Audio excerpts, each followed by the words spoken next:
কাশিয়ানীতে নিষিদ্ধ জাল আটক, আগুনে পুড়িয়ে ধ্বংস।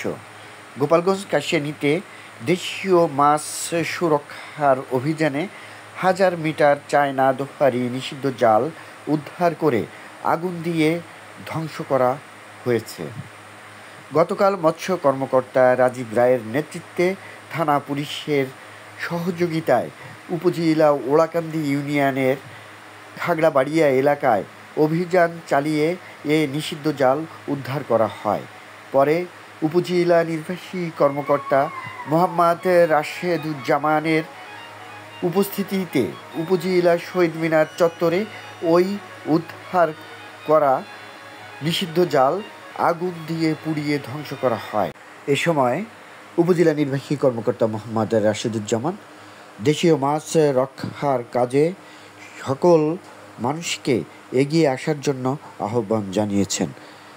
সেই সাথে নিষিদ্ধ জাল, ইলেকট্রিক শট ও কীটনাশক দিয়ে মাছ ধরা বন্ধ করার জন্য মাছ শিকারীদের বিশেষভাবে অনুরোধ করেছেন।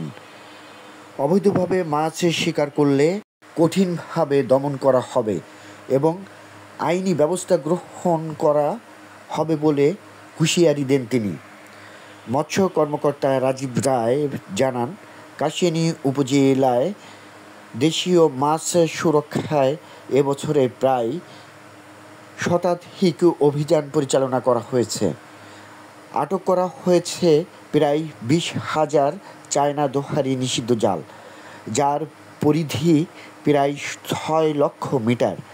এসব জাল আটক করে আগুন দিয়ে পুড়িয়ে ধ্বংস করা হয়েছে।